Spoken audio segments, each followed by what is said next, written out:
The watch my son gave me looked expensive enough that I was afraid to wear it while washing dishes. That should have been the first clue. My son, Jason, had never been careless with money. Not with his own, anyway. He had been the kind of boy who saved birthday money in labeled envelopes. At 12, he kept one for baseball cards, one for a bicycle, and one marked emergency. I once asked what emergency a 12-year-old expected. He told me, "You never know." 40 years later, he handed me a watch that probably cost more than my first car. "Try it on, Dad." We were sitting in my kitchen on a Thursday afternoon. My name is Robert Caldwell. I was 73 years old, widowed, retired, comfortable, but not wealthy in the way people usually mean it. My wife, Elaine, had been gone for 6 years. I still lived in the same brick house outside Richmond where we had raised Jason and his younger sister, Claire. The mortgage had been paid off for 15 years. The roof was new. The kitchen was old. I liked it that way. Jason sat across from me wearing a charcoal suit even though it was 4 in the afternoon and nobody had died. That was Jason now. 49, managing partner at a private investment firm, always dressed as though a photographer might appear unexpectedly. He placed a dark wooden box on the table and slid it toward me. "What is this?" "Open it." I looked at him. "Did I forget my own birthday?" "No." "Christmas?" "Dad." "Anniversary?" He smiled. "Just open it." Inside was a watch. Silver, heavy, dark blue face. Simple enough not to look ridiculous, but expensive enough that even I could tell it wasn't something he picked up at a department store. I stared at it. "Jason, you like it?" "It looks expensive." "That wasn't the question." "How expensive?" He sighed. "Why does everything have to be about the price?" I laughed. "Because you inherited your mother's taste in my nervous system." He picked it up. "Give me your wrist." I held out my left hand. He fastened the watch around it. It fit perfectly. That bothered me later. At the time, I thought it meant he remembered my wrist size. "What's the occasion?" He leaned back. "No occasion. You have never bought me a no-occasion gift worth more than $300. How do you know what it cost?" "I raised you." He smiled. Then his face softened. "I've been thinking." That phrase can be dangerous when spoken by children, spouses, doctors, or lawyers. I waited. "You've been alone a lot. I'm retired." "That isn't what I mean." "I know." He looked toward the empty chair at the end of the table. Elaine's chair. He never sat there. Neither did Claire. 6 years after she died, we still behaved as if furniture respected grief. "I know Mom's gone," he said. "Yes, and Claire's busy. She has 3 children, and I'm busy. You have 1 ex-wife and 2 assistants. That's different," he laughed, then became serious. "I haven't been around enough. There are apologies parents wait decades to hear. Sometimes, when they finally arrive, you distrust them." I looked at my son. "What happened?" "Nothing happened. You sound guilty." "I am guilty." "For what?" "Being absent." I studied him. Jason lived 25 minutes away, yet I had seen him 6 times in the previous year. 2 holidays. My birthday, his birthday, a charity dinner, and one Sunday when his washing machine flooded and he wanted the name of the plumber I trusted. Phone calls were mostly practical. Taxes, insurance, whether I had updated beneficiaries, whether I had considered downsizing, whether I needed help organizing things. I had told myself that was adulthood. Children build lives. Parents become background scenery, not unloved, just less central. "I'm fine," I said. "I know. That means you're about to tell me I'm not." He smiled. "No." Then he pointed to the watch. "I had that made for you." "Made?" "Customized." "Why?" "You always wore Grandpa's old watch." I looked toward the kitchen drawer. My father's watch had stopped working 2 years earlier. Cheap, stainless steel, scratched glass, worth maybe $40. Worth more to me than anything Jason could buy. The repair guy said parts weren't available. "I know, so I thought you should have something good." I looked down at the watch. It was beautiful, and for one foolish second, I felt like a father whose son had noticed him again. "Thank you," I said. Jason smiled. "Wear it." "I am wearing it. I mean actually wear it. Don't put it in a drawer. I'm 73. Everything expensive eventually goes in a drawer." "Dad." "Fine." He stood. "Dinner Sunday?" I almost asked who he was and what he had done with my son. "At your place?" "Mine." "What time?" 6. "Claire?" "I'll invite her." I looked at him. "You're planning family dinner?" "Yes." "Are you dying?" He laughed. "See you Sunday." At the door, he hugged me. Not the quick side hug he usually gave. A real one. Both arms. Long enough that I noticed. When he left, I stood in the doorway watching his black Mercedes disappear around the corner. I touched the watch. Then I smiled. That should have been the end of the story. A son reconnecting with his father. A gift. A dinner invitation. Maybe age had made me suspicious because nothing that simple happened in our family anymore. That evening, I wore the watch to the grocery store. Yes, the grocery store. There is no point owning an expensive object at 73 if the cashier at Kroger never gets to see it. I needed milk, coffee, bread, and the strawberry jam Elaine used to buy. I still bought it even though I didn't particularly like strawberry jam. Marriage leaves strange shopping habits behind. I was standing near the pharmacy aisle when a woman touched my arm. Not grabbed, touched, but firmly enough that I stopped. Excuse me, she was perhaps 70, maybe older. White hair cut short, blue cardigan, large brown handbag. There was nothing remarkable about her except her eyes. She was staring at my wrist, at the watch. Yes? Where did you get that? I looked down. My son. Her face changed. It happened quickly. Recognition. Then fear. Not surprise. Fear. She glanced around, then stepped closer. If your son gave you that watch, soak it overnight, I stared. Excuse me? Put it in water. I thought she was confused. Maybe dementia. Maybe she thought I was someone else. Ma'am, this is probably not waterproof enough for. It is. Her voice was low, sharp. Use a glass bowl, fully submerged. I smiled politely. The smile people use when deciding whether someone needs medical help. I think you've mistaken me for somebody. No. You don't know me. No. Then how do you know my son gave me this? Her eyes went back to the watch. Because I saw him buy one just like it that stopped me. Where? She glanced toward the end of the aisle. Then she whispered, Do not wear it tonight. Something cold moved through my stomach. Who are you? She opened her mouth, then froze. A man in a dark jacket had turned into the aisle. Not Jason. Younger, mid-30s. He was carrying a pharmacy bag. Nothing about him seemed interested in us, but the woman immediately stepped away. I have to go. Wait, she turned. I reached for her arm but stopped before touching her. What is your name? She hesitated. Marlene. Marlene what? Please. She looked terrified. Just soak it. Then she walked away. Fast. Too fast for a woman her age. I followed. By the time I reached the front of the store, she was gone. I stood there holding milk I no longer wanted. The watch felt heavier. At home, I almost called Jason. That would have been the reasonable thing. Some stranger had said something bizarre about his gift. Ask him. Laugh about it. Move on. But her face stayed with me. Do not wear it tonight. I removed the watch, placed it on the kitchen table, then stared at it. Nothing happened. Of course nothing happened. It was a watch. I turned it over. Smooth metal back. Tiny engraved letters. RC. Time is what we give each other. That made my throat tighten. Jason had engraved it. The message sounded sincere. It also sounded like something a salesman would suggest. I placed the watch back in the box, went upstairs, tried to read, couldn't. At 10:30, I came back down. The box was still there. I opened it. The watch still looked innocent. I laughed at myself. Robert, you are about to destroy a $5,000 watch because a woman near Frozen Foods told you to. Then I remembered. She said glass bowl, fully submerged. That specificity bothered me. Crazy people are sometimes vague. Marlene had given instructions. I took a clear Pyrex bowl from the cabinet, filled it with tap water, held the watch above it, stopped. If I ruined it, Jason would ask what happened. What would I say? A mysterious woman told me to drown it.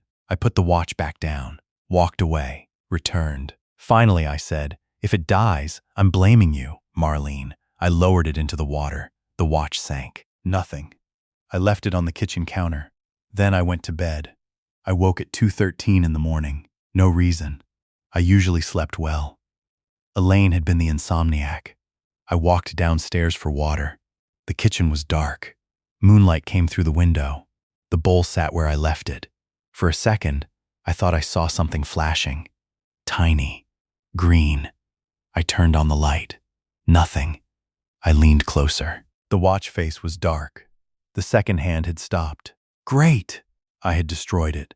Then I saw something in the water. A faint cloudy line near the metal band, almost like residue.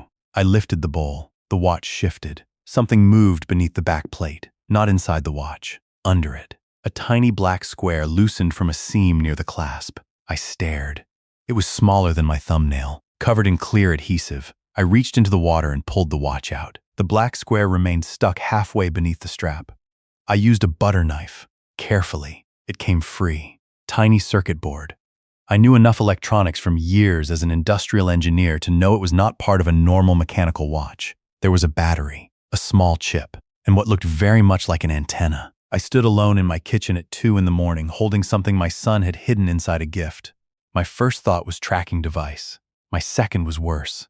Microphone. I did not sleep after that. At 7, I called someone I trusted. Not Jason, not Claire.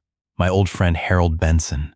Harold had spent 31 years with the FBI, mostly financial crimes. He retired 12 years earlier and now spent his days fishing badly and correcting strangers about constitutional law. He answered on the 4th ring. Somebody better be dead. Good morning. Robert? Yes. You know what time it is? 7? I'm retired. So am I. Then why are we awake? I need you. He became serious immediately. What happened? I found something. What kind of something? I looked at the little black device inside a sandwich bag. I think somebody put a tracker in my watch. Silence. Then Harold said, "Do not touch anything else." I already touched it. Of course you did. I put it in water. Why? Long story. I hate your stories. You usually ask for them. Not before coffee. He arrived 45 minutes later. No fishing hat. That meant he was concerned.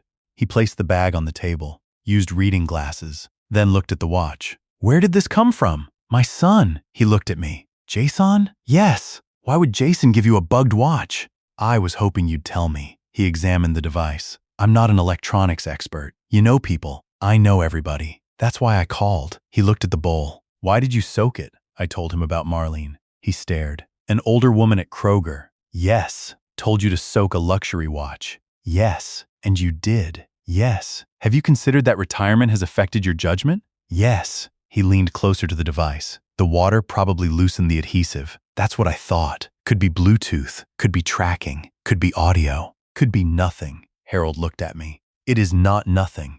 We drove to see a man named Amir Haddad. Amir owned a digital forensics company. I knew nothing about him. Harold trusted him.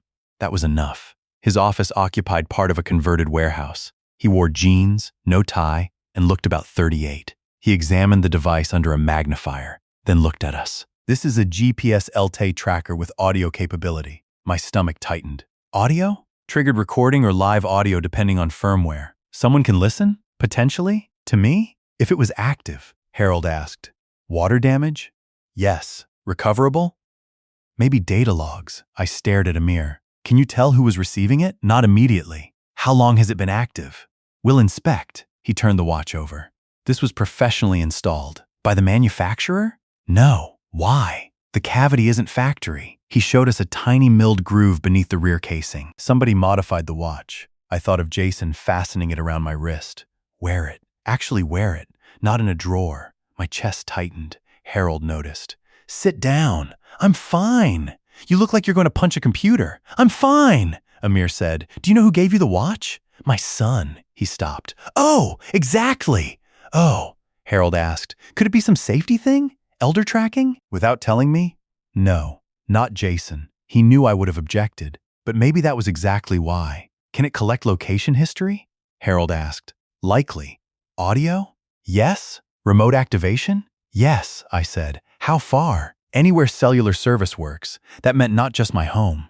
Everything. Doctor appointments, bank, lawyer, grocery store, Claire's house. If I had worn it long enough. Harold looked at me. Do not confront Jason, I laughed. That seems popular advice. I'm serious. So am I. We need to know why. He is my son. Exactly. I hated him for being right. Amir said he would inspect the device. We left the watch. Harold drove me home. In the driveway, he turned off the engine. Any financial disputes with Jason? No. Estate? No. Health? No. Does he have power of attorney? I looked at him. He is successor trustee of my estate. Current authority? No. Financial po? Yes, if I become incapacitated. Medical? Claire first. Jason backup. Who knows your net worth? Jason. How much? Approximately 4.2 million. Harold whistled softly. Not watch-bugging money. Thank you. Any life insurance? About 600,000. Beneficiaries? Half Jason, half Claire. House? Trust. Any reason Jason needs money? No. Are you sure? I thought. his investment firm, expensive house, divorce 4 years earlier, college-age daughter. But Jason made more in a year than I had during most of my career. He's comfortable. That was not my question. I looked at Harold. No, I'm not sure. He nodded. Check. I hated that too. That afternoon, Claire called. Not because of anything, just because she called every few days. Dad, you sound weird. I'm tired. Why? Bad sleep. You sick? No. Promise. Yes. Claire was 46, elementary school principal, 3 children, divorced from a man I liked but she did not, which created years of awkward Thanksgiving seating. She was practical like Elaine, suspicious like me. If I told her, she would drive over immediately, then confront Jason immediately. Exactly what Harold told me not to do, so I said nothing. She told me about her youngest daughter's science project. We talked 20 minutes. When we hung up, I felt guilty. There are secrets you keep to protect people. There are secrets you keep because you are afraid of what truth will force you to do. I did not yet know which kind this was. Sunday dinner at Jason's remained on the calendar. I considered canceling. Harold said go. What if the house is bugged? Then don't discuss the bug. What do I discuss? Dinner. That sounds exhausting. Being normal is harder than undercover television makes it look. Jason lived in a 6-bedroom house overlooking the James River. Beautiful.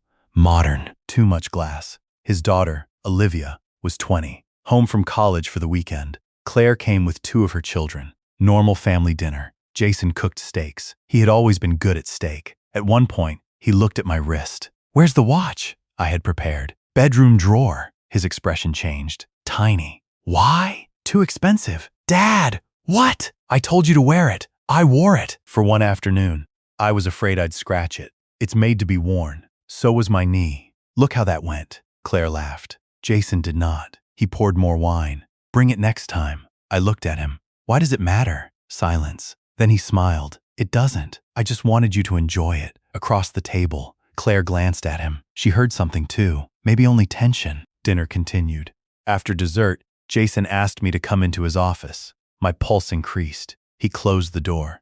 Everything okay? Yes. You seem off. I'm 73. You keep saying that like it explains everything. It explains my knees. He sat behind the desk. Then he said, I wanted to talk about the house. There it was. What about it? Have you thought more about selling? No. Dad, I like my house. It's too big. For what? One person.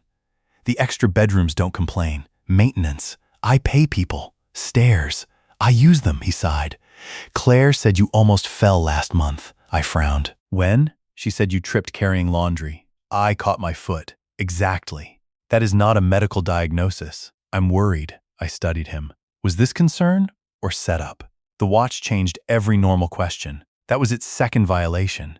It did not merely track me. It made me suspicious of love. What do you want? There's a community near me. No. You haven't heard it. If the sentence starts with community, facility, residence, or active adult, no, he laughed. Independent living, no. Dad, why are you pushing this now? He became quiet, then said, because I'm trying to be more involved. That hurt. Because maybe it was true. Maybe the bug was safety. Maybe he thought I would reject tracking. Maybe he had done something invasive out of fear. Bad, but not evil. Then he said, you shouldn't be handling everything alone. My stomach tightened. What everything? House, bills, investments. Investments? You barely review them. I have an advisor. I know. You're not my advisor. Dad! What? I'm not trying to take over. I looked at him. Good, he leaned back. Why are you defensive? Because you are talking about my money. I'm talking about simplifying. For who? His jaw tightened. For you. We left it there. Driving home, Claire called. You two fought. How do you know? Jason came out looking like he swallowed a staple. I smiled despite myself. What did he want? Downsize. He's been pushing that. I know. Why? Thinks I'm old. You are old. Thank you. Not helpless. There was the difference. I almost told her. Then did not. Monday, Amir called. We recovered device activity. My heart sped. Harold and I went together. Amir showed us a timeline. The tracker had activated the day Jason gave me the watch. Location pings every 15 minutes. Audio capture triggered periodically, not constant. Triggered by what? I asked. Probably remote command, so somebody chooses when to listen. Yes. How many times? 14 activation events before water damage. 14. In less than one day, my skin crawled. Can you tell where data went? Subscriber route goes through a commercial monitoring platform. Account name? Not from the device, Harold asked. Can law enforcement subpoena? Yes, I looked at him. Law enforcement? He turned. This may be illegal interception. Against my son?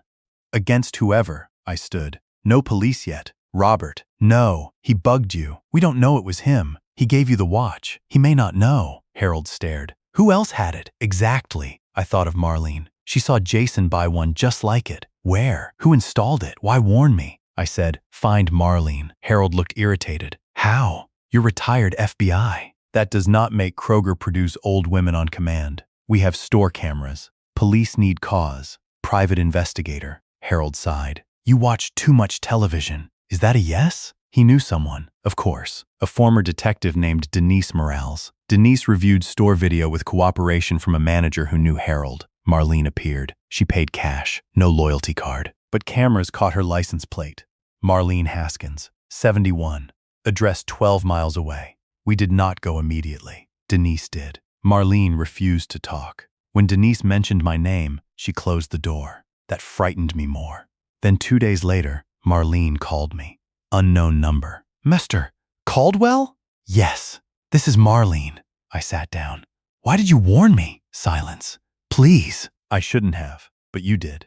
I saw the watch. You said you saw my son buy one. Yes. Where? A shop called Verity Timepieces. I knew it. Boutique downtown. Luxury watches. Why were you there? My husband used to collect watches. Used to? He died. I'm sorry. 3 years ago. Jason bought mine there? Yes. How do you know him? Silence again. Then she said, I know someone who works with him. Who?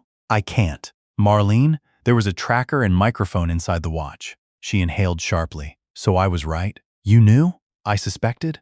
Why? My sister got one. That changed everything. From her son? Yes. Did she soak it? No. What happened? Marlene began crying, quietly. Can we meet? Yes. We met at a coffee shop 30 minutes away.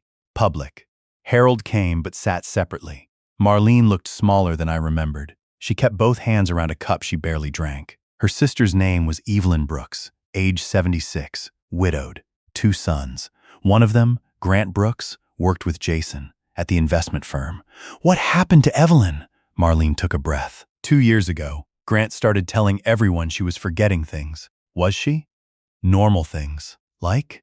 Keys, appointments, names. I nodded. At 73, that list described Tuesday. Marlene continued. Then he bought her a smartwatch. Same type? Not same brand. Similar. Why? Fall detection, heart rate, GPS. That sounds legitimate. Yes. She knew it tracked? She knew location, not audio. My stomach tightened. Audio was inside too? Marlene nodded.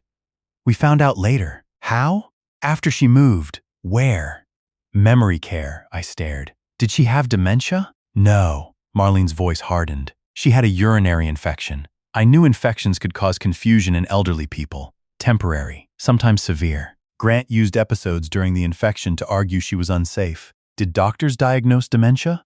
Not at first. What happened? He already had power of attorney. Marlene looked toward the window. He started managing her accounts, sold her condo, moved investments. How much? About $3 million. I felt cold. Where is Evelyn now? Assisted living. Still? Yes. She recovered? Yes. Then why not leave? She can. Why doesn't she? Marlene's eyes filled. Because the condo is gone. Money is tied up. And she doesn't want to live with me. That last line was almost funny. Almost. Did Grant steal? Lawyers are fighting. Police? Civil. So far. How does Jason fit? Grant works for him. That doesn't mean Jason knew. I know. Why did you warn me specifically? She looked at me. I overheard Grant. When? The watch shop. Marlene had gone to Verity Timepieces to sell one of her late husband's watches. While waiting, she saw Grant in the back room with Jason. A salesman brought out 2 nearly identical watches. Grant said, according to her, once he wears it, you'll know whether he's really slipping or just stubborn. My mouth went dry. Marlene continued. Jason asked if the microphone was legal. I leaned forward. What did Grant say? That if it was for safety and you had consented to monitoring services in the app terms, it was fine. I never signed anything. Marlene nodded. I heard Jason say, he'll never agree if I tell him. There it was. My son knew. Not the whole purpose, perhaps, but enough. I felt something break. Not loudly. Parents imagine betrayal as a door slam. Sometimes it is a sentence overheard by a stranger. He'll never agree if I tell him, Marlene said. I wanted to warn you right there. Why didn't you? Grant saw me. Was that the man in the grocery store? No. Who was he? I don't know. Then why did you leave? I panicked. She looked ashamed. I have been fighting my sister's family for 2 years. I see danger everywhere now. I understood. The watch had done that to me in 4 days. What did you mean by soak it? She gave a small smile. My husband repaired watches. I waited. He used water to test altered cases. What? If somebody had opened a case and resealed badly, immersion often revealed residue or loosened adhesive. How did you know there would be something hidden? I didn't. Then why say soak? I thought if it was modified, you'd find out. I almost laughed. It sounded ridiculous. It had worked. How did you know my name? I didn't. You said if your son gave you that watch. I recognized Jason. From what? Grant's office. Marlene had visited the investment firm during her sister's dispute. She had seen Jason, not spoken to him, but remembered. The world suddenly became smaller and uglier. I asked, what exactly does Grant do? Senior wealth strategist. That title sounded harmless. So do many dangerous things. I called Harold from the parking lot. He had heard enough from the next table. Now? He asked. Now what? Police. I shook my head. Not yet, he cursed. Why? I want to know what Jason thinks he is doing. You have enough. No. You want an excuse. That angered me because it was true. He's my son. Yes. I deserve to hear it from him. You deserve privacy. I know. We compromised. I would not confront Jason alone. I would first review my financial and legal documents. That turned out to be the smartest thing I did. My attorney was named Ruth Kaplan, 70. Still practicing because retirement, she said, was too much gardening and not enough conflict. I told her everything. She listened without expression, then asked one question. Does Jason currently have access to your accounts? No? Portal access? He helps with taxes sometimes. Passwords? I changed them last year. Email? He set up my phone. My stomach tightened. Ruth saw it. Change email password. I did. Cell carrier PIN changed. Banking changed. Investment advisor called. Any recent beneficiary changes? No. Any new powers of attorney? No. Then Ruth checked something. My trust documents. Jason was successor trustee. Claire secondary. If 2 physicians certified incapacity, Jason would become acting trustee. Standard. Except Ruth frowned. What? Who is your primary physician? Dar Lewis. And neurologist? I don't have one. Have you seen a geriatric specialist recently? No. She looked at me. Jason emailed me 3 weeks ago. I froze. What? He asked what evidence would be needed if a trustee became concerned about your capacity. My mouth went dry. What did you tell him? General information. Why didn't you tell me? He framed it as future planning. What exactly did he say? Ruth pulled up the email. Jason wrote, Dad has been increasingly forgetful and resistant to discussing finances. I don't want to overreact, but I'd like to understand what steps the trust requires if intervention ever becomes necessary. Increasingly forgetful, resistant to discussing finances. Intervention. I felt humiliated, not because I believed him, because he had begun constructing a version of me in rooms where I was absent. Ruth said, Have you been forgetful? I forgot my dentist appointment last month. Anything else? I forgot Claire's dog's name. That dog has a stupid name. Pickles. See? I laughed despite myself, then stopped. Could he take control? Not easily. But he could initiate evaluations. If doctors agree? Yes. What if they don't? Then no. What if he records me making mistakes? Ruth understood. The watch. Yes. She leaned back. This is more serious than family concern. Could audio clips be used? In court? Context matters. But they could influence doctors. Yes, I thought of myself talking alone. I did that. Widowers talk to dead wives. I sometimes asked Elaine where I put things, joked that she moved them. What would that sound like in a clipped recording? A 73-year-old man talking to a dead woman. Confusion? Hallucination? Or grief? Context decides. Who controls context? The person holding the recording. My chest tightened. Ruth said, We changed successor trustees today. To Claire? Do you want Claire? I thought. Yes. Does she know? No. Tell her. Not yet. Robert. Soon. Ruth stared. Then said, Independent co-trustee. I agreed. A corporate fiduciary would serve with Claire. Jason removed. Not disinherited. not punished, removed from control. That distinction mattered. We also revoked any old powers of attorney naming him. Updated medical proxy, Claire primary, my niece Sarah secondary, no Jason. I signed. My hand shook, not because I doubted, because every signature felt like admitting something had already died. Trust. That afternoon, I finally told Claire. She did exactly what I expected. What the hell? Language. You're 73. So? I've earned one curse. Fine. She paced my kitchen. Jason bugged you? Yes. He was recording you? Possibly? He asked your lawyer about incapacity? Yes. I'm going to kill him. No. Figuratively. Still no. Dad. Sit. I'm too angry. Then pace quieter, she glared. Then sat. I told her about Marlene's sister, Grant, the investment firm. Everything. Claire's face changed from anger to fear. Do you think Jason wants your money? I don't know. He makes millions. Maybe. Then why? I don't know. Control. Maybe. Does he think you're sick? Maybe. Are you? I'm old. She started crying. That surprised me. Claire, I'm sorry. For what? I complain that you call too much. I smiled. Different story. No. She wiped her face. I roll my eyes when you ask if I got home safe. I know. How? You inherited your mother's face. She laughed through tears, then grabbed my hand. You are not crazy. I know. Promise me you know. That hurt. I know. We decided not to tell Jason yet. Then Jason made the next move. 3 days later, he called. Dad, I made you an appointment. I was standing in the garage. With whom? Dar Farber. Who is that? Neurologist. There it was. Why? Pause. Baseline evaluation. 4? Memory. I looked at the old lawnmower. Sometimes ordinary objects save you from collapsing. What makes you think I need one? Dad. No. Tell me. You've repeated stories. Everyone repeats stories. You forget things. So do you. You got lost going to Claire's school fundraiser. I took the wrong exit. You called me from a gas station. My phone navigation froze. You left the stove on. I froze. What? Last month. I did not. Yes. When?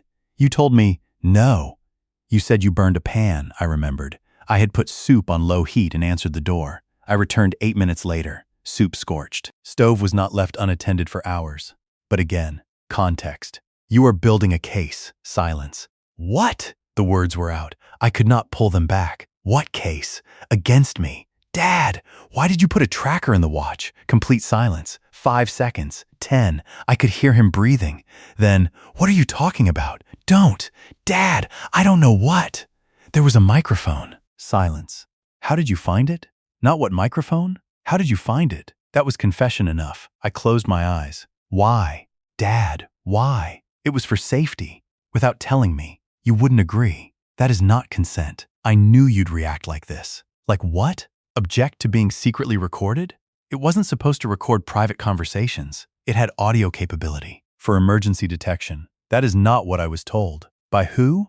There was fear in his voice, not concern. Who warned you? I did not answer. Dad, who? Why does that matter? Because somebody is manipulating you, I laughed.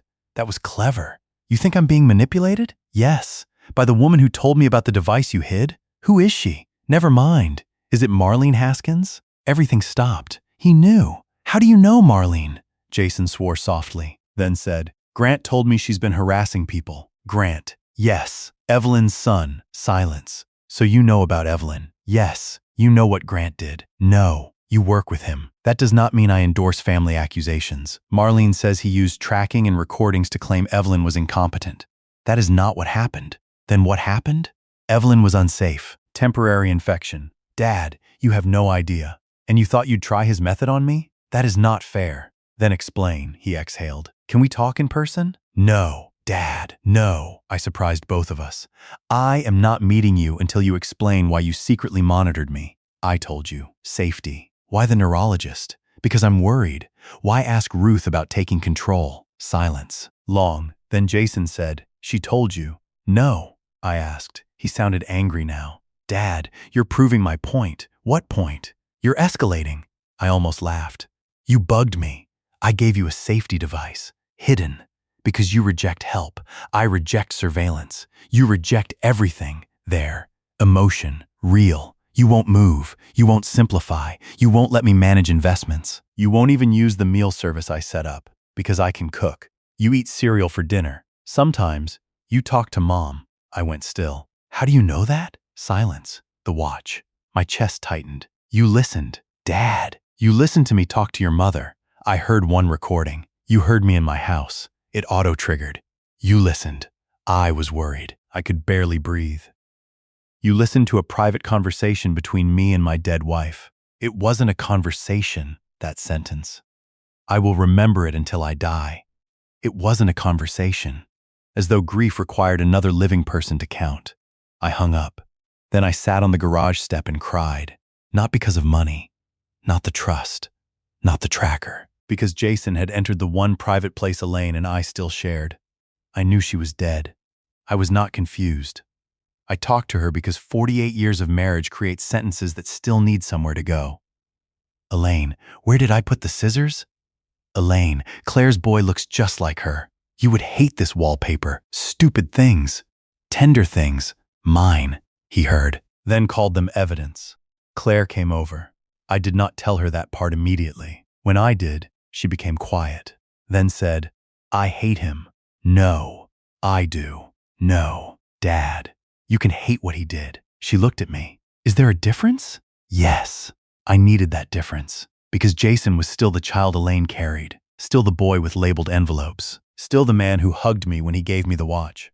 If I made him a monster, I would have to erase too much. But I also could not excuse him. Understanding is not absolution. Harold pushed for police. Ruth agreed we should at least document. I filed a report. That felt terrible. An officer half Jason's age asked questions. I handed over copies from Amir. I did not request immediate charges. The case went to a detective. Then another surprise. Grant disappeared from Jason's firm. Official statement, resignation, reality, terminated. Jason had fired him. Claire found out from a friend who worked there. Why? Not because of me, apparently. Grant was under internal investigation for unauthorized client monitoring services and conflicts involving elder accounts. My stomach turned. Elder accounts. Not only Evelyn. How many? I called Jason. First time since the fight. He answered immediately. Dad, did you fire Grant? Silence. Yes. Why? Compliance issue. Related to me? Partly. What else? I can't discuss clients. Then discuss Grant. He misrepresented the monitoring platform. What does that mean? He told me it was a legal safety service. You still knew it had audio. I thought emergency audio. You heard me. Silence. I know. Did Grant tell you to build an incapacity case? No. Did he suggest recording mistakes? Silence. Jason. He said objective data would help. There. Help what? Help me know if I was imagining things. What things? That you were slipping. Why did you think that? His voice broke slightly. Because Grandpa did, my father. Now I understood something. My father developed vascular dementia at 78, slow at first, then fast. Jason was 23. Old enough to remember. Dad wandered from home once, left water running, accused Elaine of stealing. It was ugly. Jason had been the one who found him walking along Route 6 in slippers. I had forgotten how much that affected him, he continued. Grandpa seemed fine until he wasn't. I'm not Grandpa. I know.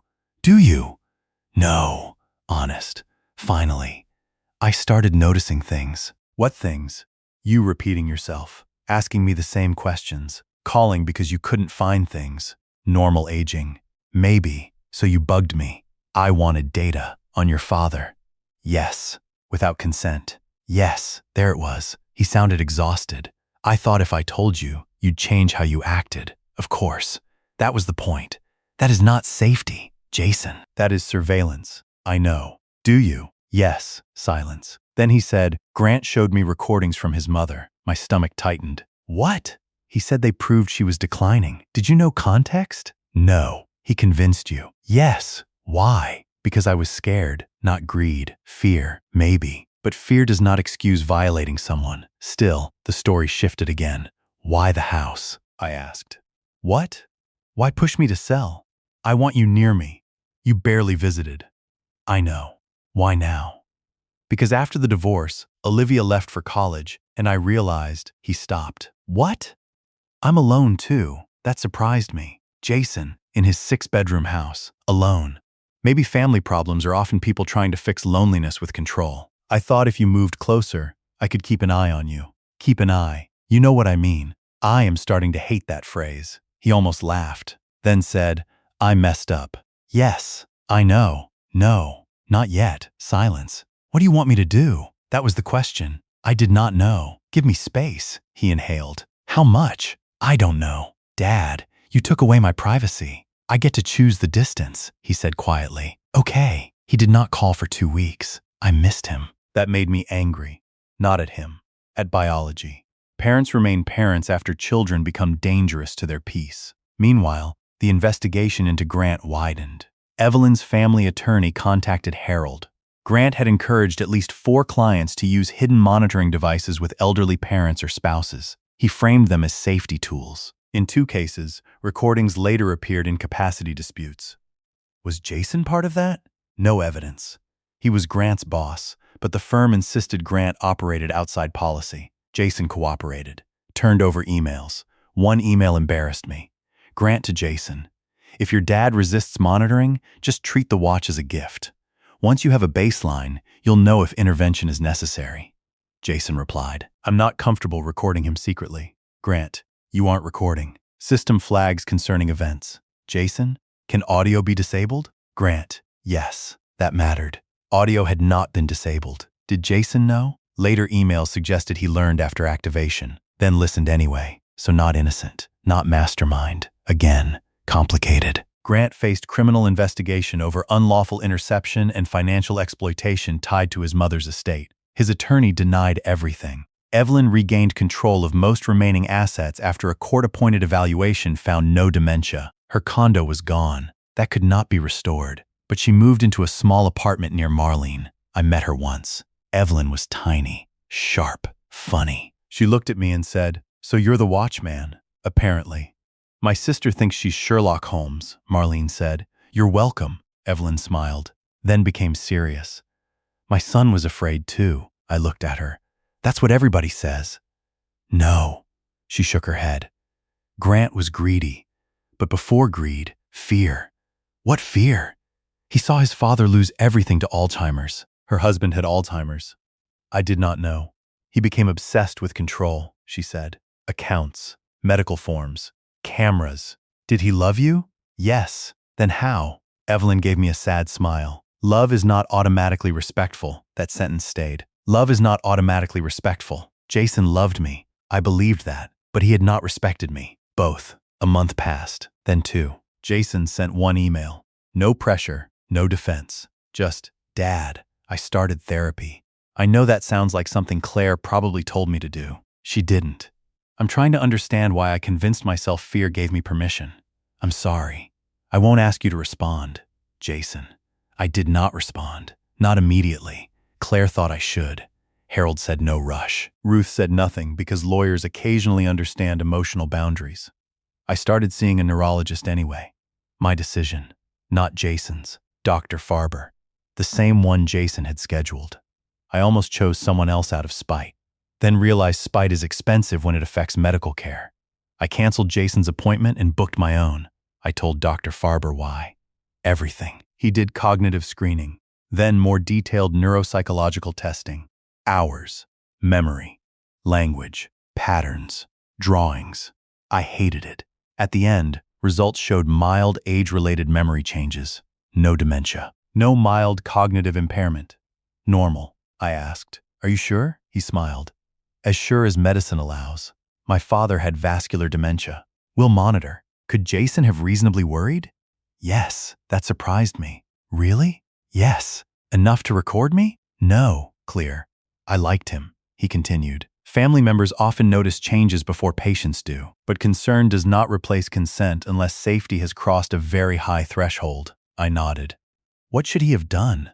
Talk to you. Simple. Always the simplest thing. Talk. I sent Jason 1 page of the report. No note. He replied, Thank you. Nothing else. 3 weeks later, he asked if we could meet. Public place. My choice. I chose a diner. Not his office. Not my house. We sat in a booth. Jason looked older. Not dramatically. Tired. He wore no suit. Just jeans and a blue shirt. For some reason, that helped. He started. I'm sorry, I waited. He continued. For the watch, I waited. For listening. Good. For contacting Ruth, good. For making normal things look like evidence. My chest tightened. That was the one. He understood. I was scared. I nodded. That explains. Doesn't excuse. I looked at him. No, he swallowed. I keep remembering Grandpa. I know. He scared me. He scared all of us. I found him that day. I remember. No. Jason looked down. You were at work when police called. I stared. I had remembered incorrectly. Jason had found my father before police. He continued. I was driving back from college. I saw him on the roadside. I had forgotten that detail. Irony. He didn't know who I was. Jason's eyes filled. He looked at me and asked if I knew his grandson. I closed my eyes. I'm sorry. It's not your fault. I should have remembered. He laughed sadly. Please don't say that in this conversation. I laughed too. Then we both cried a little. He said, when Mom died, I started thinking about you alone in that house. You could have visited. I know. That was important. No excuse. I turned worry into projects. What projects? Meal service, smart locks, downsizing, the watch. I smiled sadly. You are definitely my son. What? I used to fix things instead of discussing feelings, Mom complained. She was right. Usually. Don't tell her. He looked at me. The dead wife joke. Would he react? He smiled. Still talking to her? Yes. Good. That mattered. He continued. Grant made surveillance sound responsible. You wanted to believe him? Yes. Because it made control look like care. He looked at me. Yes. Evelyn's sentence came back. Love is not automatically respectful. I said. I changed the trust. Jason froze. I had not planned to tell him so directly. What? You're no longer successor trustee. He stared. Then nodded. Okay. That surprised me. No argument? What argument would I make? Family. He laughed bitterly. That would be a terrible argument. Claire and an independent fiduciary. Good. He looked genuinely relieved. Maybe control had burdened him too. I also changed power of attorney. I assumed. Beneficiaries remain the same. His head lifted.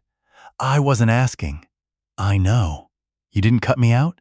No. Why not? Because I love you. But I wanted more precise words. Because inheritance and trust are different questions. He stared. I continued. I don't trust you right now with authority over me. He nodded. But you are still my son. His eyes filled. That may change later? Authority? Yes. I don't know. He nodded again. I understand. That was reconciliation's first brick. Not a hug. Not forgiveness. Understanding consequence. We ate. Bad meatloaf. Good pie. When we left, he did not hug me. He asked, can I? That almost broke me. Yes. We hugged in the parking lot. Short. Real. He did not come home with me. That mattered too. Space. Months passed. Jason visited once a week. Not to check. At least he tried. The first few visits were awkward. He would ask, need anything? I would say no. Then he would look around for problems. I finally said, stop inspecting. I'm not. You looked at the smoke detector. It beeped. It did not. He smiled. Habit. Sit. He sat. We watched baseball. That was harder for him than fixing.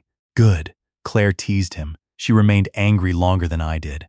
One Sunday dinner, she said, I still don't trust you. Jason replied, I know. She expected defense. Got none. That helped. Then the criminal case against Grant ended in a plea agreement. Unlawful interception. Financial exploitation charges related to Evelyn reduced after restitution. Probation. Loss of financial licenses. No prison. Harold was disgusted. Evelyn was relieved. I don't want my son in prison, she said. Marlene disagreed. Families. Always more complicated than justice. Jason's firm paid regulatory penalties because compliance failures allowed Grant's conduct. Jason stepped down temporarily from management during internal review. That hurt him financially and publicly. His name appeared in business news. Investment executive oversight questioned an elder monitoring scandal. He called me. I'm sorry. For what? Your name may come up. It did. One article described an elderly relative allegedly monitored without full consent. No name. Still, people guessed. Jason offered to resign permanently. The board did not ask. He eventually returned in a reduced role. For the first time, he earned less. He sold the river house, moved to a smaller place. I asked why. Too much house. I smiled. Interesting. Don't, he laughed. Then said, Olivia's gone. I don't need 6 bedrooms. Community near me? He gave me a look. Good. A year after the watch, I had a minor fall. Real one. Front steps. Wet leaves. I broke my wrist. Jason got the call from Claire. He arrived at the emergency room. He walked in, stopped 3 feet from the bed. Can I ask a question without you getting angry? No promises. Do you want help at home? Progress. Not you need. Do you want? I looked at him. Yes. What kind? First week. Me? I considered. Yes, he nodded. No victory. No I told you so. He stayed 6 nights, slept in the guest room, cooked badly, helped me shower with a plastic cast cover, which humiliated both of us. One morning, he found me talking to Elaine. I was in the kitchen. I said, "Your son burned eggs again." Jason walked in. He froze. I froze. Then he looked toward Elaine's empty chair. Mom, he could cook for himself. I laughed so hard my wrist hurt. Something healed that morning that no lawyer could document. A year later, Jason gave me another watch. Cheap one, $40, drugstore. He held up the box. I removed the microphone personally. I laughed. Claire said, "Too soon. I wore it. Every day." Eventually, the expensive watch returned from evidence. The tracker removed. Battery dead. Water damaged. The watchmaker repaired the movement. Jason asked what I wanted to do with it. Throw away? Sell? I kept it. Not to wear. I put it in my desk drawer beside my father's broken watch. 2 objects. One represented love with no money. One represented love without respect. Both from family. Interesting contrast. At 76, I updated my estate again. Not because of scandal, because age had actually changed. Claire remained medical proxy. Independent fiduciary remained financial. Jason did not object. I created explicit instructions for capacity concerns. If either child believed I was declining, they could request evaluation by 2 independent physicians. No hidden monitoring. No private recordings. No unilateral control. Talk first. Evaluate second. Act only if necessary. Ruth said, "You wrote family communication policy into a trust." Yes, that is ridiculous. Bill me, she did. I also created a small fund for elder legal advocacy. Evelyn inspired it. Marlene joined the advisory board. She was insufferable about being right. Every time she saw me, she asked, "Still soaking watches?" I told her to find a hobby. She said saving old men was her hobby. We became friends. Evelyn, too. At 78, I moved. My decision. That mattered. The house had become too much. Stairs, yard, repairs. I chose a 1-level townhouse near Claire. Jason toured places only when invited. I sold the old house. Closing day hurt. Elaine everywhere. Kitchen doorway where we measured children. Bedroom wall color she chose. Back patio. Her roses. I stood in the empty living room. Jason beside me. Want a minute? Yes. He went outside. No monitoring. No fixing. Just space. I talked to Elaine. Out loud. "Okay, sweetheart. I'm going." Then I left. Jason never heard. That privacy felt sacred. My new place had a small study. I put both watches in a drawer. Sometimes I opened it. Not often. The scandal faded. Grant moved to Florida after probation. Evelyn never fully reconciled with him. She spoke by phone. Holidays. No financial access. Love with boundaries. Marlene thought even that was too much. Evelyn said, "He's my son." I understood. Claire eventually forgave Jason. Not in one moment. He earned pieces. Showing up.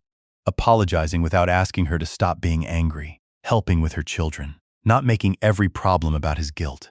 One Christmas, Claire handed him a gift.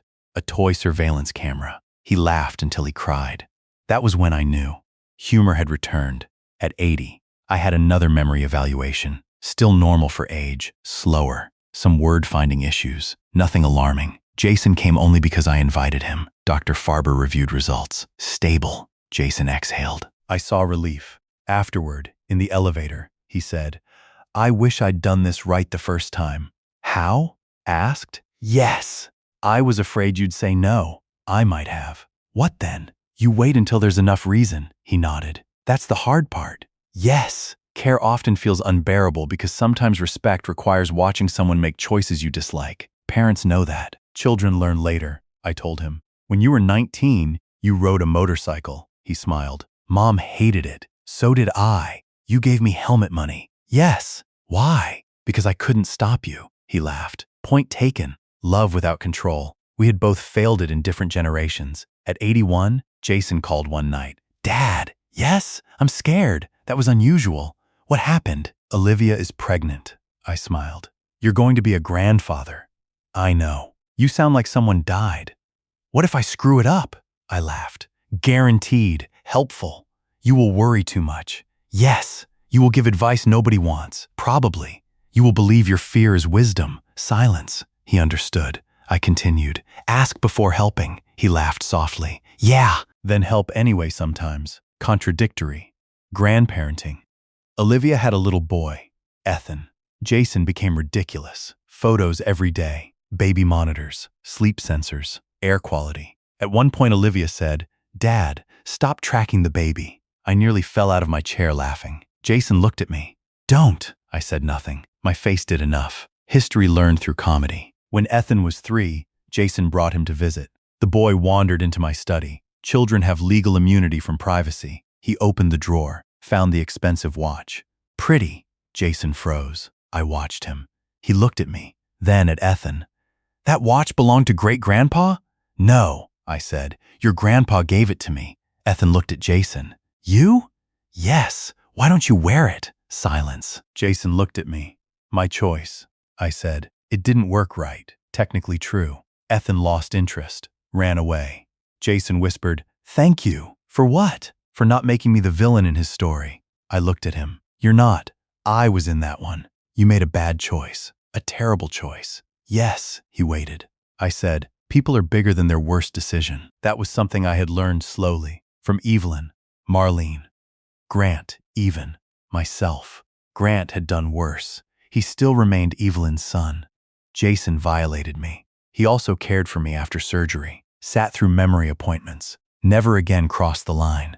If I reduced him to the watch, I would be doing a different kind of surveillance, watching only evidence of guilt. Parents can do that too. At 83, I developed atrial fibrillation. Not dramatic, manageable. Medication.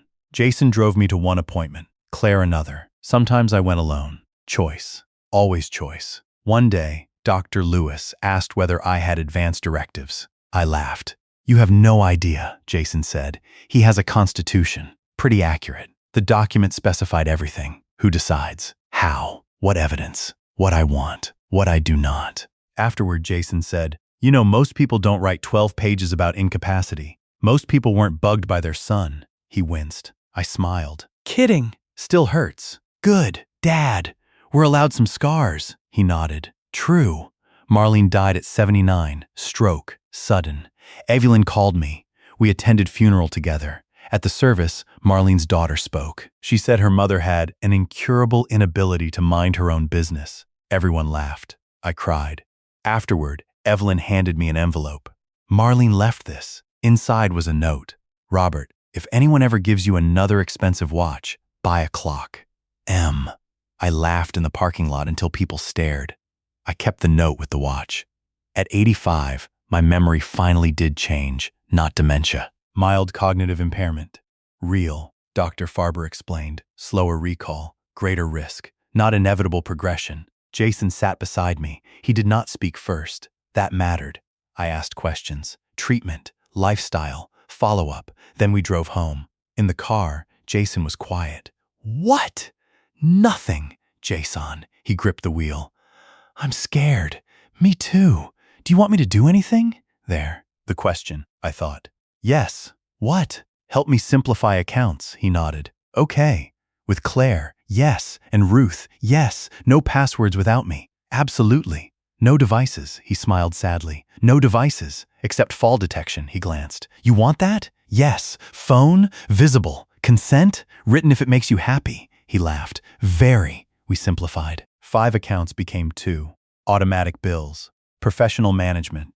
Claire and Jason both received view-only access. No transaction authority, unless the formal incapacity process activated. I designed the system. That made all the difference. Months later, I got lost driving. Just once. Construction detour. But it scared me, I told them. Did not hide it. Jason asked, What do you want? I said, No night driving. My choice. 6 months later, another confusing episode. I stopped driving entirely. My choice. Not easy, but mine. Because we had built trust before crisis. That was the real consequence of the watch. Not the scandal. Not Grant. It forced us to learn how to handle the thing Jason feared all along. My aging. Eventually, at 87, testing showed progression. Still not dementia severe enough to remove decision-making, but enough that I needed help. Jason moved closer. Not with me. Near. Claire coordinated medical appointments. A caregiver came 3 mornings a week. I hated it, then liked her. Her name was Teresa. She made better coffee than my children. At one point, I said, "I don't need babysitting," she replied. "Good. I don't babysit old men." I liked her immediately. Jason never installed cameras, not even when I fell once, he asked. I said no. He accepted. Then I changed my mind and allowed one camera pointed only at the front entry and kitchen floor area for fall detection. No audio. Visible. Access log. Overkill? Maybe. But consent can be detailed. That is the point. One afternoon, I found the watch drawer open. I had forgotten opening it. I held the expensive watch. The engraving, "Time is what we give each other." Jason came in. He stopped. "You okay?" "Yes," I showed him. "Do you remember this?" He almost laughed. "Unfortunately." "Did you mean the engraving?" His face changed. "Yes." "Really?" "Yes," I believed him. "That surprised me. You meant the gift." "Yes."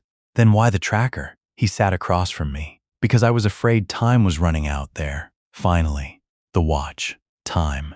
His father. His grandfather. Death. He was trying to preserve me by controlling me. Human beings make terrible mistakes when we confuse preservation with possession. "I understand," I said. He looked shocked. "You do?" I didn't say approve. Fair. "I understand," he nodded. "Do you forgive me?" I thought. At 87, the answer had changed. "Yes," his eyes filled. "Completely?" "No," he laughed. "That sounds more like you."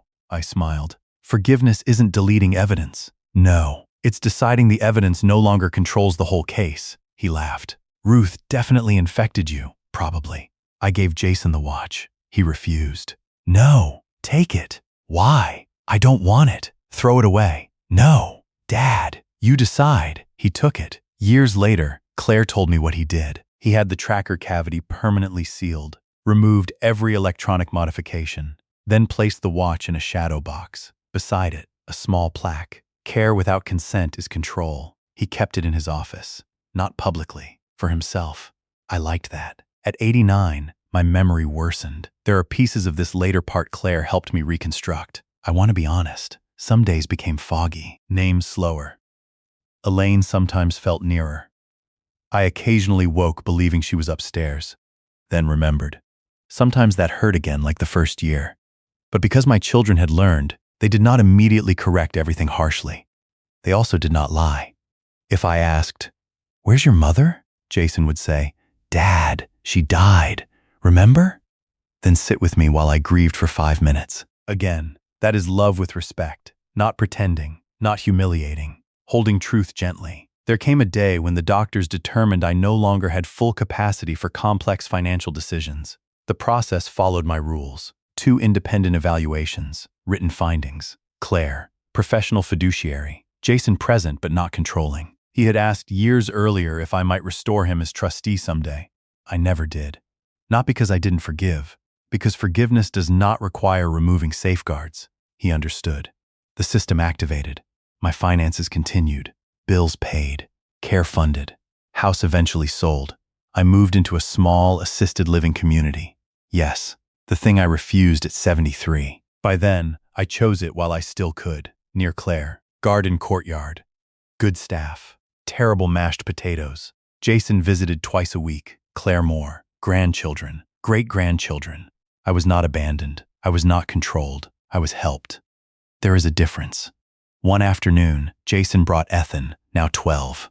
Ethan wore a smartwatch. I stared at it. Apparently, I made a face. Jason laughed. "Don't start," Ethan said. "What?" I pointed. "That thing listens." Jason nearly fell out of his chair. Ethan looked horrified. "Seriously?" Jason said. "No," then looked at me. "Mostly no," I laughed. Even foggy days could hold jokes. The older I became, the less interested I was in judging Jason. Not because what he did became smaller, because the rest of life became larger. He made one frightening mistake, then spent decades choosing differently. That matters. Grant did not, at least not enough. Jason did. Claire did too. So did I. I had once believed independence meant nobody having authority over me. Later, I learned independence means having meaningful say while you still can and trustworthy systems when you cannot. I had once believed my son's fear made his actions understandable enough. Then I learned understandable is not acceptable. Later still, I learned unacceptable is not always unforgivable. Age gives you vocabulary young anger does not. Maybe that is why old people tell long stories. Short answers stop fitting. The woman in the grocery store saved me. That sounds dramatic. Maybe she did. If Marlene had not recognized the watch, Jason might have collected weeks of recordings. Maybe he would have taken them to a doctor. Maybe a doctor would have seen ordinary grief as decline. Maybe I would have lost control earlier than necessary. Or maybe Jason would have realized his mistake after 2 days. We will never know. Life turns on strange hinges. A woman, a watch, a bowl of water. People asked later why water worked. Simple. The hidden module had been attached with adhesive designed to resist sweat and splashes. Not prolonged submersion. Water seeped into the altered seam. Adhesive clouded. Module loosened. No magic. No poison. No secret message appearing on the glass. Just bad installation. Sometimes the most dramatic truth is mechanical. The emotional part came after. The final time I remember discussing the watch clearly, Jason and I were sitting outside my assisted living apartment. I was 90. He was 66. He had gray hair. That offended me. Children should not age. It feels like theft, he said. Do you ever wish Marlene hadn't told you? I looked at him. What? About the watch? No. Even after everything. Especially after. He looked surprised. It nearly destroyed us. No, it did. It destroyed something. What? The version of our relationship where you thought love gave you authority. He nodded slowly. And what did it do to you? Good question, I thought. It destroyed the version where I thought independence meant refusing all help, he smiled. So we both lost. Yes, that's comforting. Family usually works that way. We sat quietly. Then he said, I'm glad you soaked it. So am I. You know those watches were water resistant. I know. You could have ruined it. I did. You ruined a very expensive watch. I improved it. How? It became educational, he laughed. I loved hearing him laugh. Still do. Somewhere in my current room. I'm told I'm 91 now. There is a photograph of Jason and me from that day. I remember enough to know I like it. He has his arm around me. I look smaller. Old. Happy. No watch on either wrist. People sometimes ask what the most frightening part was. Finding the tracker? Hearing Jason admit he listened? Learning he had contacted my lawyer? No. The most frightening part was realizing I could no longer tell the difference between care and control. Once trust breaks, every kind question sounds strategic. Every offer feels like a trap. That is why secret monitoring is so damaging. It does not only take privacy, it contaminates future kindness. Jason had to earn back the right for me to believe, how are you feeling? Was only a question, not an evaluation. Do you need help? Was an offer, not evidence gathering. Have you taken your medicine? Was concern, not surveillance. That took years. And when my memory actually began to fail, those years saved us. Because by then we knew the rules. Ask, explain, respect, document when necessary. Never make fear the only person in the room. If you have aging parents, understand something. They may make decisions you dislike. They may stay in houses too long, drive longer than you want, forget things, repeat stories, refuse technology. That can be frightening. Your fear is real. So is their dignity. Both deserve attention. If you are the older parent, understand something too. Your children's concern is not always greed.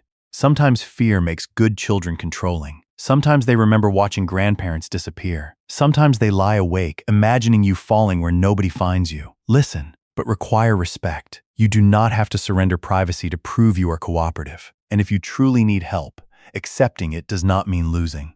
That lesson took me longer, much longer. As for watches, I still prefer clocks. Big ones, on walls. Nothing hidden, no batteries if possible. My father's old watch finally disappeared. Maybe Claire has it, maybe Jason. I'm told I once gave it to Ethan. That sounds like something I would do. The expensive watch is still with Jason. The shadow box too. Claire sent me a photograph last year. I recognized the engraving. Time is what we give each other. For years, I thought it was ironic. Then I realized the words were right. Jason's mistake was not wanting more time. His mistake was believing time could be protected through control. Time is not what we monitor, not what we manage, not what we secure in a trust. Time is what we give. Sitting in a hospital, driving to appointments, watching bad baseball, letting someone talk to a dead wife without turning grief into evidence, asking a frightened father what he wants, accepting the answer, even when it is no. That is time. And if Marlene had not stopped me in that grocery aisle, I might never have understood how easily love can cross a line while still calling itself love. She looked at the watch, then at me, and whispered, "If your son gives you a watch, soak it overnight." I thought she was crazy. I thought I might destroy an expensive gift. Instead, the water revealed something far more valuable than the device hidden beneath the metal. It revealed what my family had to learn before I actually became the old man my son was so afraid of losing. Care is not control. Fear is not permission.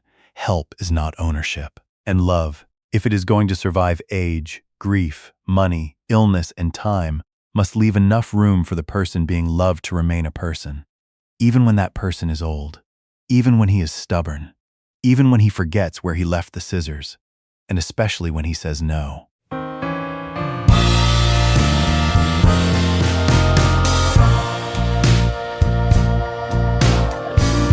You bring me down for all to see, then switch it up and treat me right. You promise sun, but you bring rain. I still love what you do to me.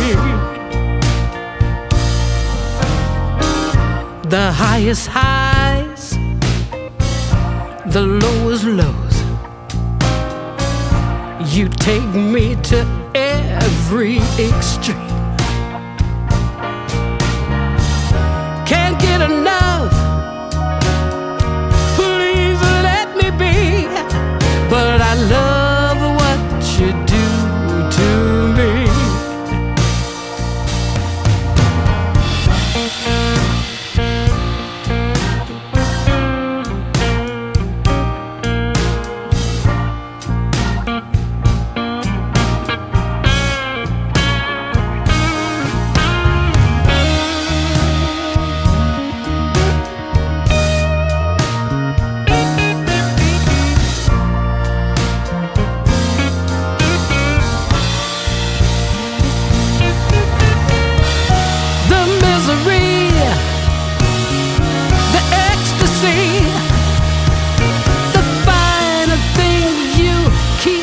From me, and then you touch, and I feel so much. I just love what you do to me.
I love what you do to me.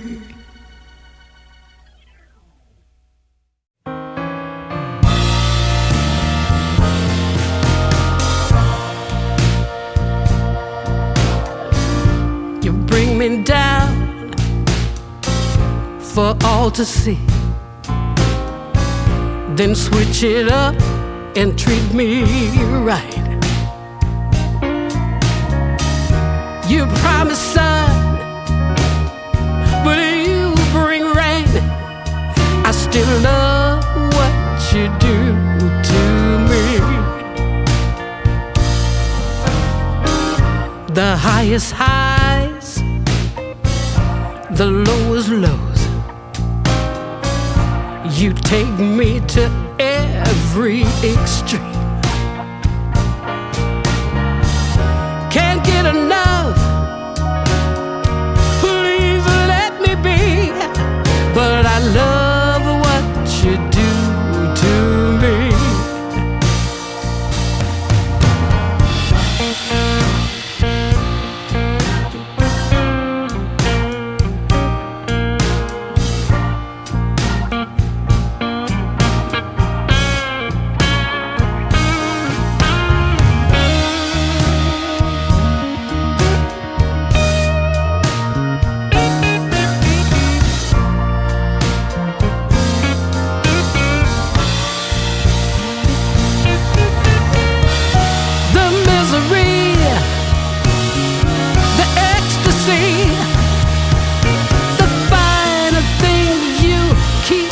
From me,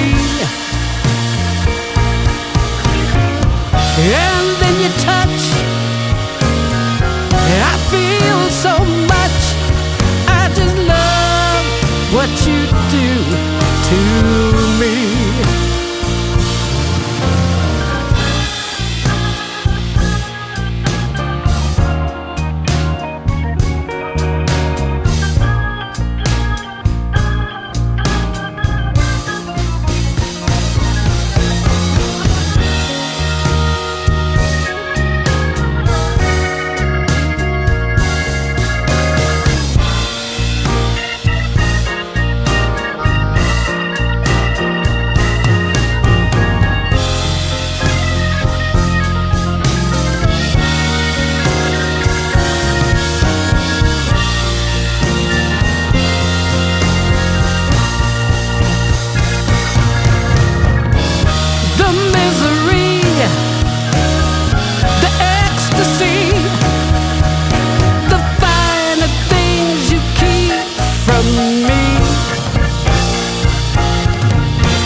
Just love what you do to me.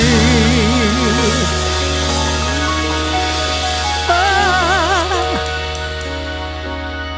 I love what you do to me.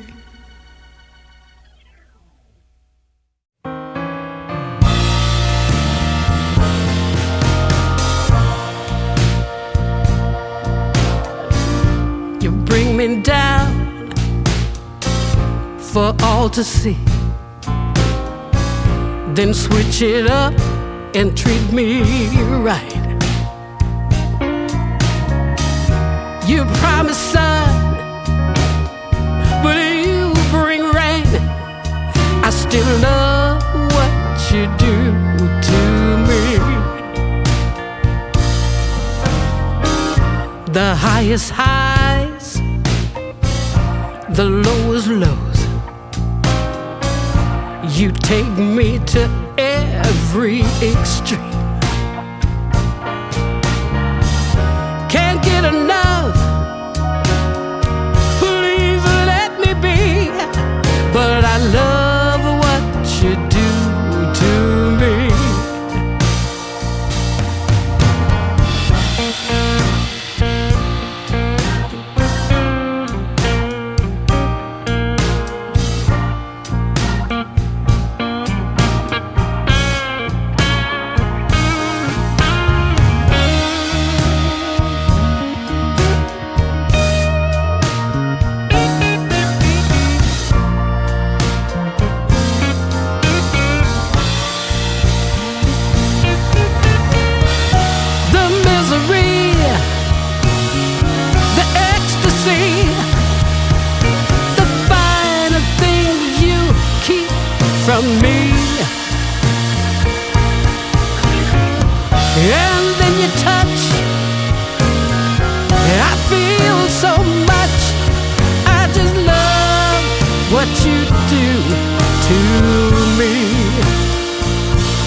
and then you touch.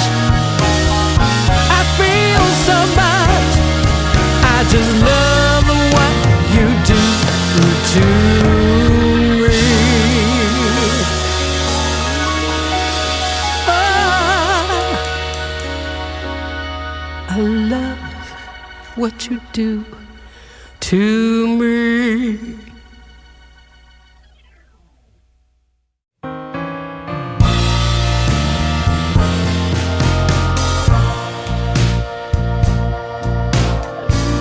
You bring me down for all to see, then switch it up and treat me right. You promise sun, but you bring rain. I still love what you do to me. The highest highs, the lowest lows. You take me to every extreme. Can't get enough, please let me be. But I love what you do to me.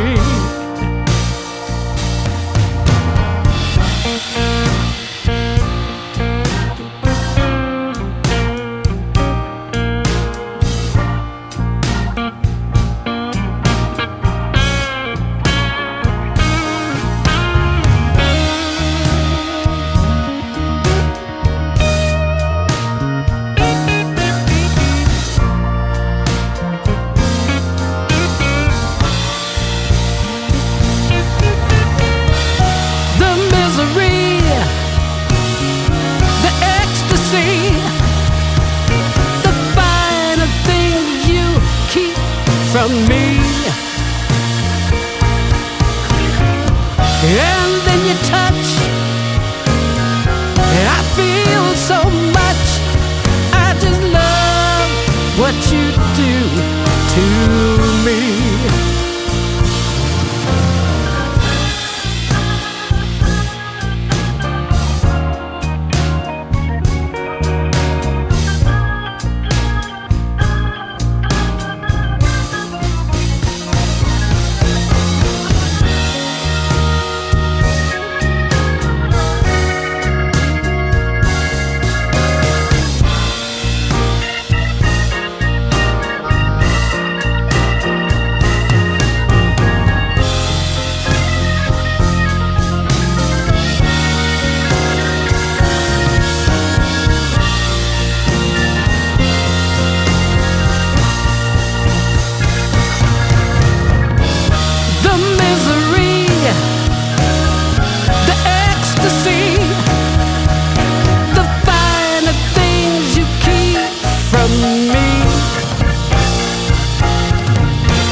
I love what you do to me.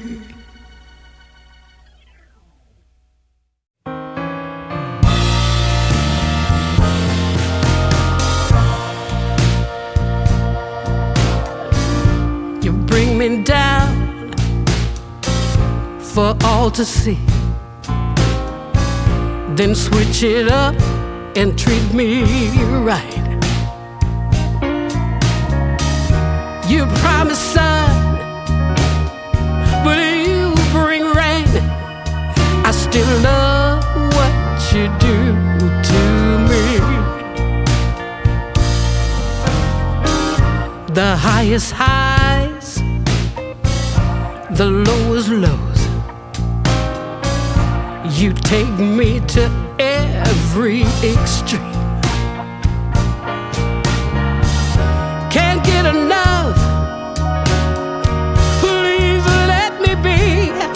But I love what you do to me.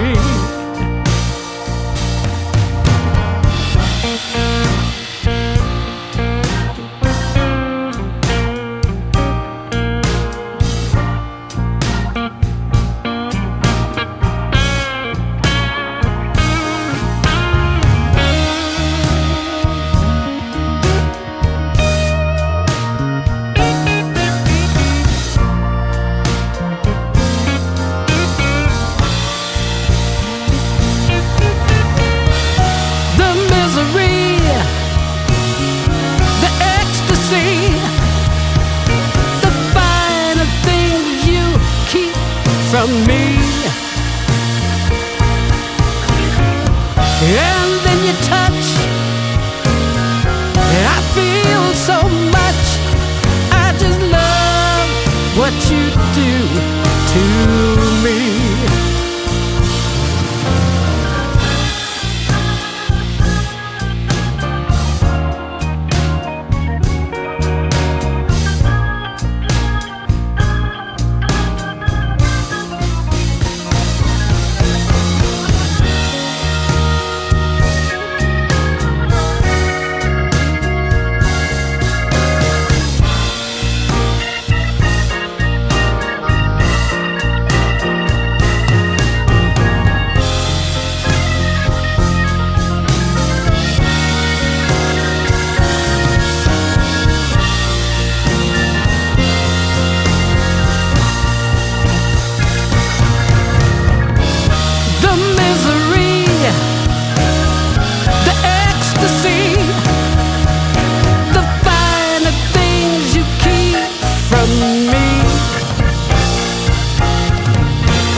Just love what you do to me.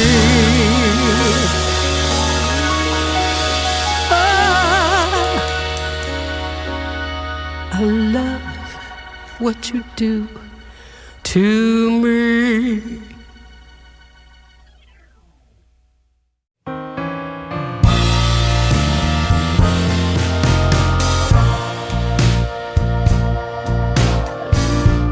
Bring me down for all to see, then switch it up and treat me right. You promise sun, but you bring rain.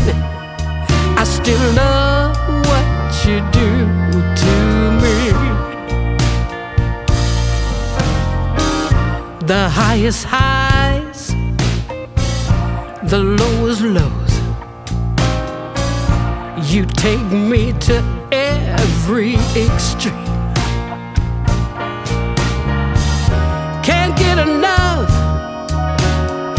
Please let me be. But I love what you do to me.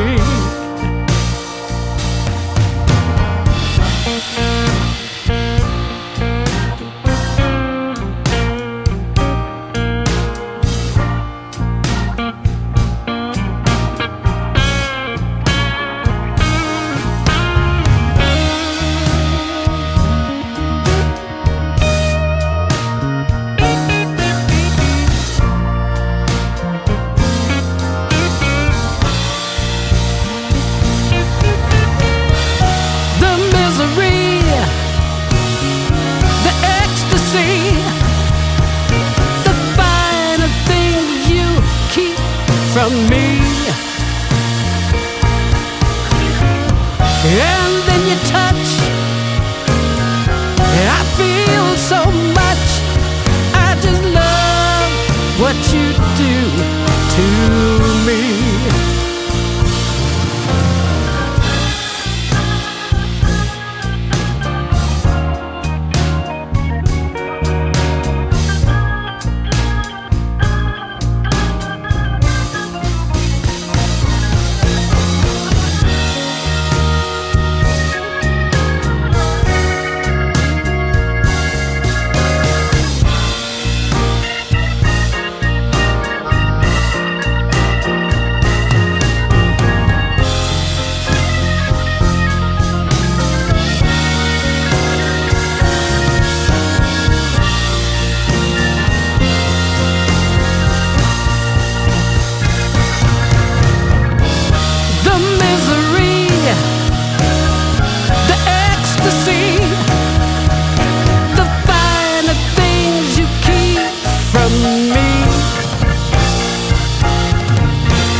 I love what you do to me.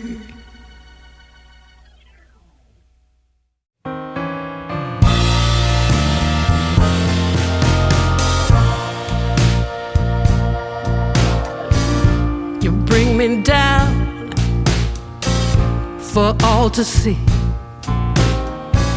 then switch it up and treat me right. You promise sun, but you bring rain. I still love what you do to me. The highest highs, the lowest lows. You take me to every extreme.